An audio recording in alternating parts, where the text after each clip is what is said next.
Welcome back into the Sports Source. This segment of our program brought to you by Madisonville Marine. The boat show is coming to the Knoxville Convention Center in March, and Madisonville Marine already has boat show deals available. You can get them when they come to town, or you can go down to Highway 411 North in Madisonville and check out the rebates and discounts on G3 boats, Sweetwater boats, Aqua Patio, Hurricane, Stingray boats, you name it.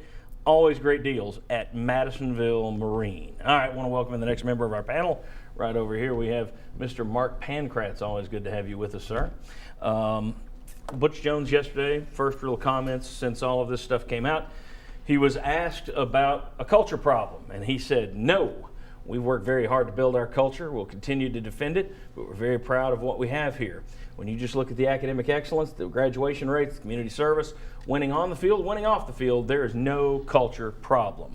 Mark, you were a staff member under Bruce Pearl and Conzo Martin over there. You're familiar with the Yemi Makanjula case, which is one of the cases. It's the only non-football case in that lawsuit that we mentioned earlier. You've been on that campus. You're familiar with college athletics abroad. Is there a culture problem at UT in the way they handle things?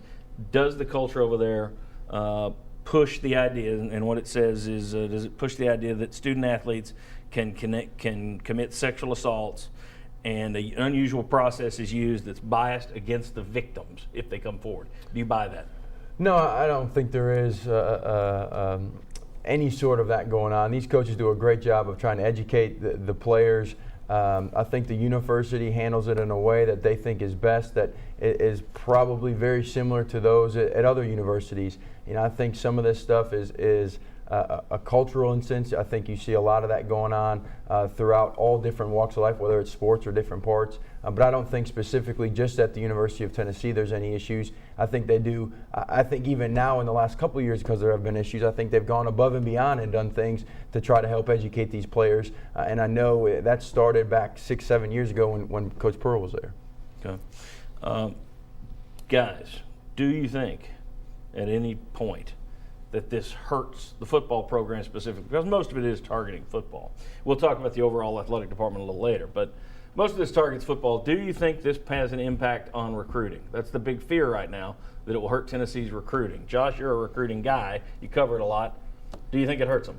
My guess would be no. I think it could hurt with individual players. There might be a player in Georgia, a player in Florida that reads this, his parents read it, and they say, we're going to shy away from Tennessee right now. But big picture, there are a lot of prospects out there.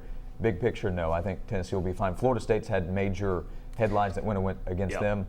Seminoles have been just fine when it came to recruiting. That's exactly where I was going next. Florida State finished number 2. Well, here's what they went through. They went through the Winston rape accusations. You went through the Jameis Winston stealing crab leg stuff.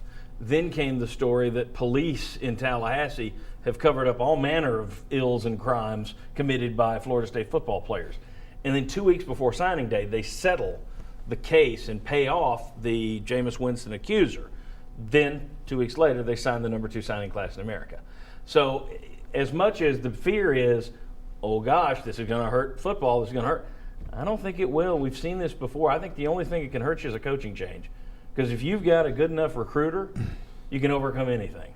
You've been a coach. What do you think? Do you agree or disagree? I agree with you. I think Coach Jones and the way he's going to handle this and the staff is handling, I think they'll be just fine from a recruiting standpoint. Bob, Chuck, any fears? I mean, you're going to have to spend some time explaining something that you probably wouldn't normally have to, but you think it's going to impact it? I don't think you have fears in February, but I think if it's still alive in December, you may have just a little bit, like Josh said, a player or two here and there, and it depends on who the player or two is. If it's your number 1 target and that's the player that impacts, pretty big negative for recruiting. So I think if it's still alive come the sort of the drop dead dates for commitments, then it could have a little impact.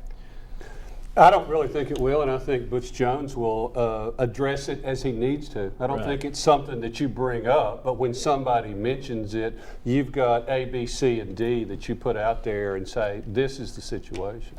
Well, I think from a fear standpoint, not recruiting, I think it's guys just on campus, just because, look, these coaches do as much as they can when they're in front of them, but they're college kids, and it doesn't make it right or wrong, but you can't be with them all the time. And so, unfortunately, one of my first thoughts after the game last night, Tennessee has a big win, it's, oh gosh, I hope these guys make the right decisions when they're out and celebrating a win, because these coaches, I promise you, they're in front of these guys every time they can. I know Coach Barnes, the last thing he's saying to them after the game is make smart decisions. Nothing happens good after midnight. I mean, they're all saying the same things, but you got to hope that they're making it. And that's when it can hurt if it keeps coming around. And I think Butch Jones has already shown he's a pretty good closer. He's a pretty good finisher, Right. good recruiter.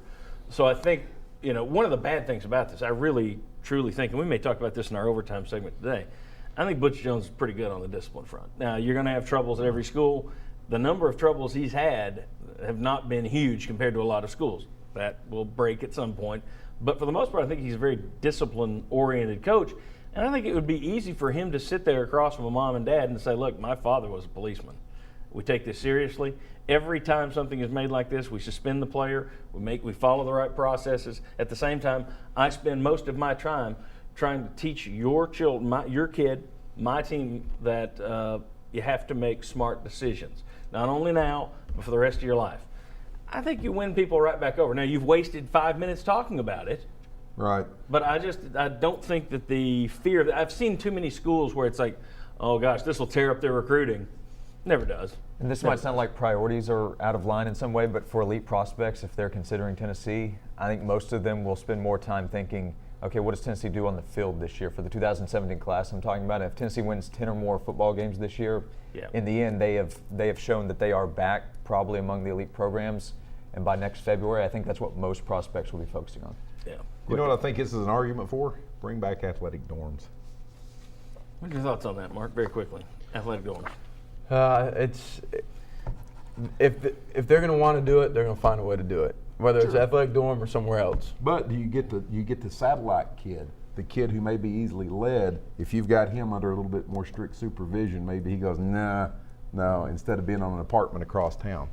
Maybe. All right, guys, appreciate it. When we come back, Tennessee had a big win yesterday over LSU. Mike Stranger rejoins Mark Pancratz here. We're going to talk about the Vols' victory, how they did it without Kevin Punter. Come on back on the Sports Source.